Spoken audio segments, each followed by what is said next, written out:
सबको जय मसीह की।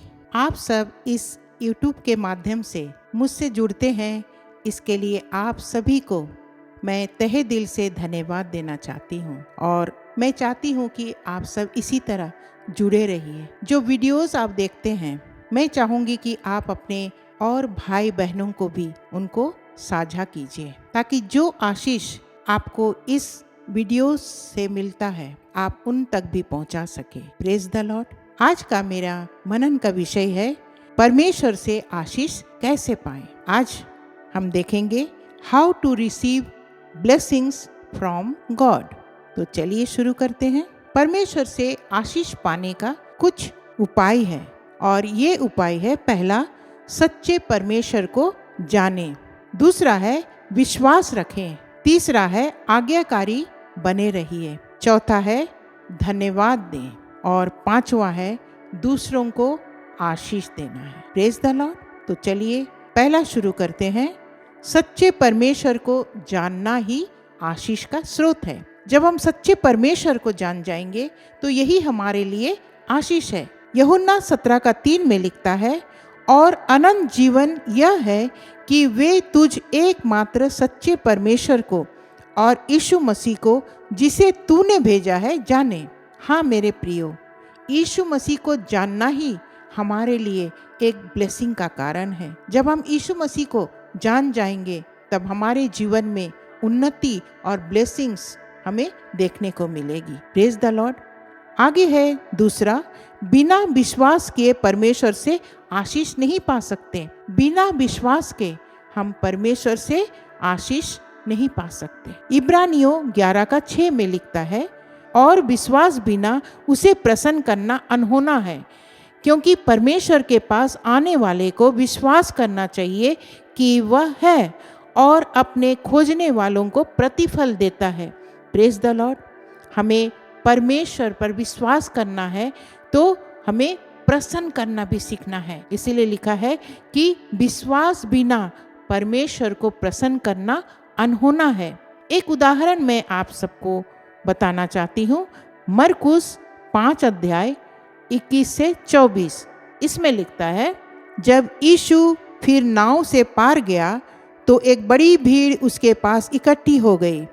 वह झील के किनारे ही था कि याईर नामक आराधनालय के सरदारों में से एक आया और उसे देखकर उसके पांव पर गिरा और यह कहकर उससे बहुत विनती की, मेरी छोटी बेटी मरने पर है, तू आकर उस पर हाथ रख कि वह चंगी होकर जीवित रहे। तब वह उसके साथ चला और बड़ी भीड़ उसके पीछे हो ली, यहाँ तक कि लोग उस पर गिरे पड़ते थे। आगे इसका 35 और 36 पद में लिखा है, वह यह कह ही रहा था कि आराधनालय के सरदार के घर से लोगों ने आकर कहा, तेरी बेटी तो मर गई, अब गुरु को क्यों दुख देता है। जो बात वे कह रहे थे उसको यीशु ने अनसुनी करके आराधनालय के सरदार से कहा, मत डर, केवल विश्वास रख। उसके आगे 38 से 42 पद में लिखा है, आराधनालय के सरदार के घर में पहुंचकर उसने लोगों को बहुत रोते और चिल्लाते देखा। तब उसने भीतर जाकर उनसे कहा, तुम क्यों हल्ला मचाते और रोते हो? लड़की मरी नहीं परंतु सो रही है। वे उसकी हंसी करने लगे, परंतु उसने सबको निकाल कर लड़की के माता पिता और अपने साथियों के साथ भीतर जहाँ लड़की पड़ी थी गया और लड़की का हाथ पकड़कर उससे कहा, ललिता कुमी, जिसका अर्थ है, हे लड़की, मैं तुझसे कहता हूँ उठ। और लड़की तुरंत उठकर चलने फिरने लगी, क्योंकि वह 12 वर्ष की थी। इस पर लोग बहुत चकित हो गए। Praise the Lord. हम देखते हैं कि किस तरह यीशु मसीह याईर नामक आराधनालय के सरदार जो है उसके घर जाता है और कहता है कि उसकी बेटी मर चुकी है, चलकर मेरी बेटी को देख। और यीशु मसीह जाता है उनके घर में और लड़की को चंगा करता है। Praise the lord. Yeshu Masih कहता है, हे लड़की उठ, मैं तुझसे कहता हूँ उठ। और लड़की तुरंत उठकर चलने फिरने लगी। यहाँ देखते हैं कि थोड़ा सा भी टाइम नहीं लगाया। जैसे यीशु मसीह ने आज्ञा दिया, वो लड़की उठकर खड़ी हो गई और चलने फिरने लगी, क्योंकि वो 12 वर्ष की थी। Praise the Lord.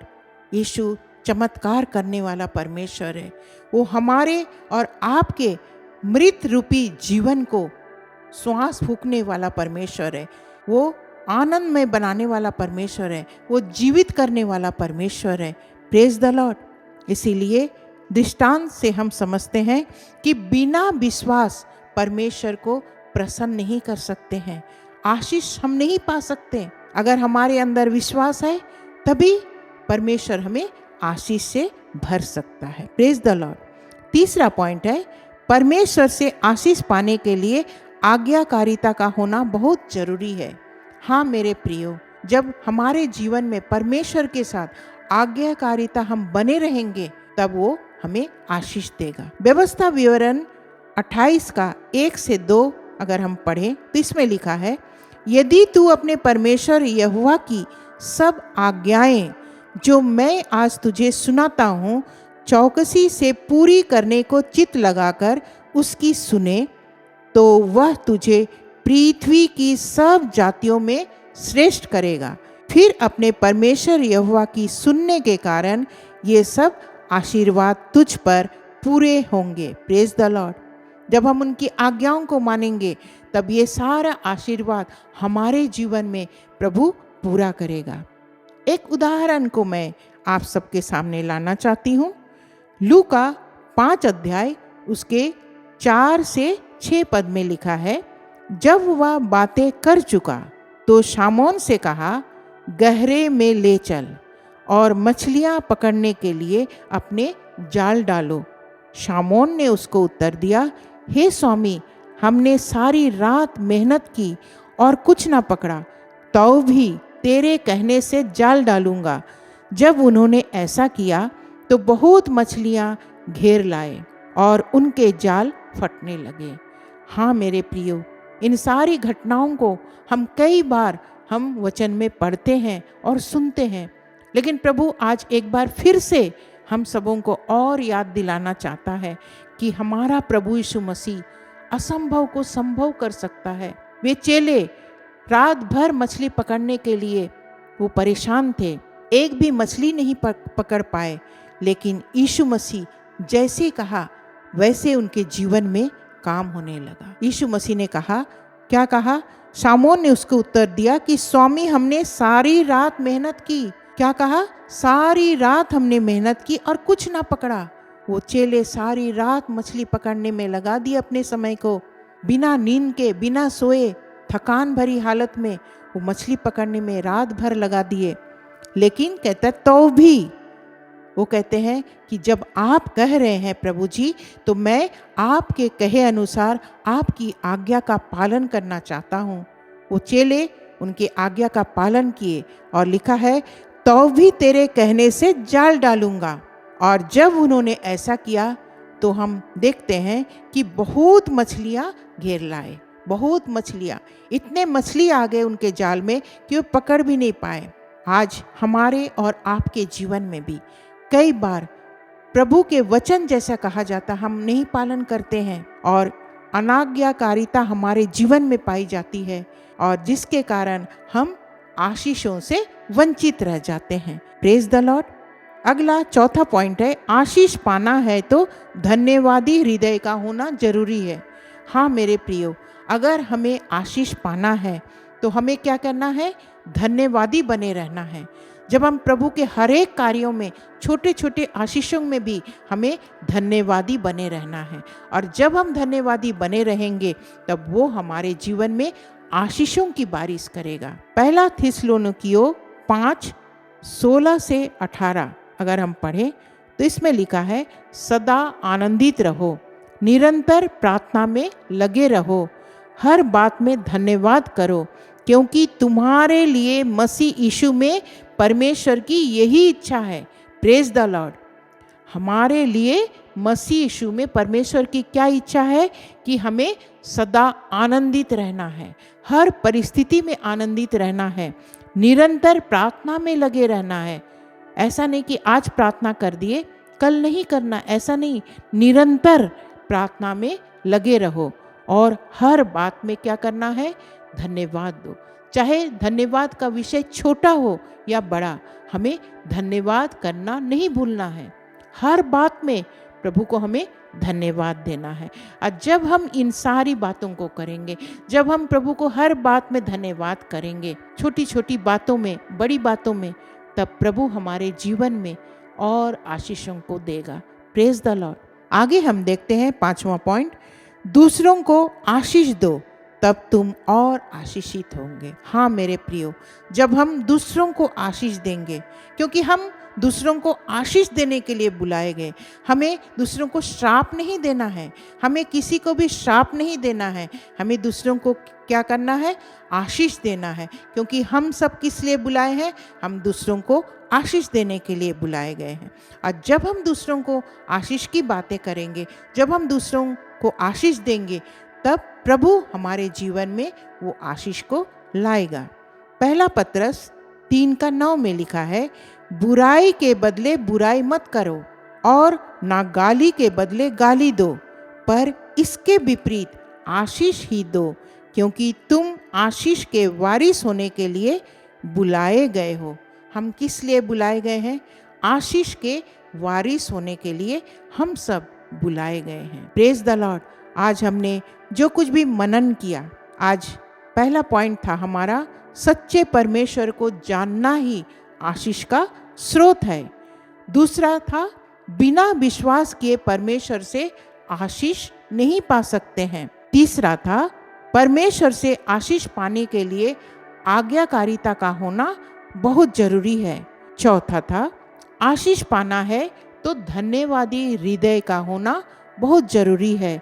और 5वां पॉइंट, दूसरों को आशीष दो, क्योंकि तुम दूसरों को आशीष देने के लिए बुलाए गए हो और तब तुम आशीषित होगे। Praise the Lord. और मैं आप सबों को एक अंतिम वर्ष बता के मैं ये मनन को अंत करना चाहती हूँ। नीति वचन 11:25, इसमें लिखा है, उदार प्राणी हृष्ट पुष्ट हो जाता है और जो दूसरों की खेती सींचता है उसकी भी सींची जाएगी। Praise the Lord. जो दूसरों की खेती सींचता है उसकी भी सींची जाएगी। जब हम दूसरों के जीवन को और हम प्रार्थना और विनती और उनको आशीष देंगे, दूसरे के जीवन के लिए हम और उन्नति का काम करेंगे और प्रार्थना करेंगे दूसरों के लिए।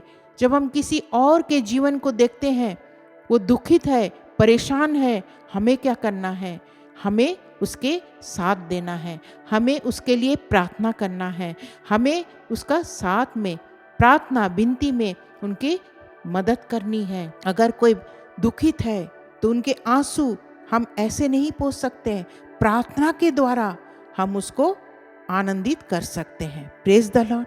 इसीलिए लिखा है कि जो दूसरों की खेती सींचता है उसकी भी सींची जाएगी। तो चलिए आज से सिर्फ अपने लिए चिंता मत कीजिए, सिर्फ मैं, मेरे बच्चे, मेरा परिवार, यहाँ तक नहीं, प्रभु ने हमें दूसरों के लिए भी कहा गया है कि हमें दूसरों की भी खेती सींचनी है, हमें दूसरों की भी मदद करनी है। सिर्फ खुद ही बचना काफ़ी नहीं, हमें औरों को भी बचाना होगा। जब आप वीडियोस देखते हैं, जब आप अच्छे अच्छे वचन सुनते हैं, हमें क्या चाहिए, जिसको वचन नहीं मिलता, जो दुखी लाचार है, जिसका विश्वास कमज़ोर हो गया, हमें वहाँ तक भी पहुँचाना है, हमें प्रभु का वचन वहाँ तक भी बांटना है, ताकि जो आशीष हमें आज मिली, प्रभु इन सारी बातों से वहाँ तक उन लोगों को भी वो आशीष मिलने पाए। प्रभु इस छोटे से वचन और मनन में हम सबों को वो ब्लेसिंग दिया, इसके लिए मैं पिता परमेश्वर को लाखों लाख धन्यवाद देती हूँ। और आप सबों के लिए भी मैं धन्यवाद देती हूँ कि आप सब लगातार वचन का मनन करते हैं, मेरे साथ जुड़े रहते हैं। इसके लिए जो ब्लेसिंग हमें मिला, मैं चाहती हूँ वो ब्लेसिंग आप सबको भी मिलने पाए। Praise the Lord. अपनी अपनी आँखों को बंद करें, मैं आप सबके लिए प्रार्थना करना चाहती हूँ। धन्यवाद धन्यवाद धन्यवाद पिता परमेश्वर, राजाओं के राजा और प्रभुओं के प्रभु, एक बार फिर से मैं धन्यवाद देती हूँ आज के सुंदर से वचन के लिए जो आपने ही हमें दिया है प्रभु जी। प्रभु, एक एक वचन ताया हुआ वचन है प्रभु। जब हम दूसरों की खेती सींचेंगे तब हमारी भी खेती सींची जाएगी। उसका मतलब जब हम दूसरों के लिए हम बोझ बनेंगे, जब हम दूसरों के लिए प्रार्थना करेंगे, जब दूसरों की सहायता करेंगे प्रभु जी, दूसरों के लिए प्रभु हमारा बोझ से हम प्रार्थना करेंगे, तब निश्चय प्रभु एक एक के जीवन में प्रभु आप आशीषित करेंगे, एक एक के जीवन को आप आशीषित करेंगे। पिता परमेश्वर, एक एक के साथ में रहिए प्रभु जी। जो भी वचन का मनन करते हैं प्रभु जी, प्रभु 60 गुना नहीं, 70 गुना नहीं, लेकिन 100 गुना प्रतिफल मिलने पाए प्रभु जी। हम प्रार्थना करते हैं प्रभु इस समय प्रभु एक एक देखने वाले व्यूअर्स के लिए प्रभु, जब वो इस वचन को सुन रहे हैं और मनन करते हैं पिता परमेश्वर, प्रभु आप उनके जीवन में कार्य करें प्रभु जी। अगर प्रभु कोई वचन से दूर चले गए हैं प्रभु, इसी समय प्रभु आपके वचन उनके जीवन को परिवर्तित करने पाए प्रभु जी। अगर घर में कलह है, अगर घर में अशांति है, इसी समय प्रभु जी उनके घर में आपकी शांति ठहरने पाए। अगर किसी प्रकार प्रभु दुष्टात्मा का आतंक है, इसी समय यीशु मसीह तेरे नाम से मांगती हूँ, हर एक दुष्टात्मा की ताकत दूर होने पाए। यीशु मसीह हर एक के घर में, यीशु मसीह आपके लहू के छाप लगाते हैं और मांगते हैं प्रभु जी, प्रभु हर एक दुष्टात्मा की ताकत दूर होने पाए, हर एक के घर में आपकी शांति, आपकी बरकत ठहरने पाए प्रभु जी। प्रभु परिवार में मेल प्रेम को दीजिए प्रभु जी, ताकि हम सब मेल प्रेम से प्रभु आपके राज्य के लिए हम अपने आप को तैयार कर सके प्रभु जी। एक एक को आपने ब्लेस किया, इसके लिए मैं आपको कोटि कोटि धन्यवाद देती हूँ। सारे प्रार्थना को प्रभु आपने सुन लिया और स्वर्ग राज में ग्रहण किया प्रभु, इसके लिए मैं आपको कोटि कोटि धन्यवाद देती हूँ। हर एक को प्रभु वो उद्धार का प्रभु वस्त्र दीजिए प्रभु जी, ताकि हम सब आपके सम्मुख खड़े होने पाए प्रभु जी। हर एक बात के लिए आपको धन्यवाद देती हूँ और ये छोटी सी दीनहीन प्रार्थना यीशु मसीह के नाम से मांगती हूँ। दया करके सुने और स्वर्गराज में ग्रहण करें, आमीन। सबको जय मसीह की। प्रभु आप सबके साथ में रहे। धन्यवाद।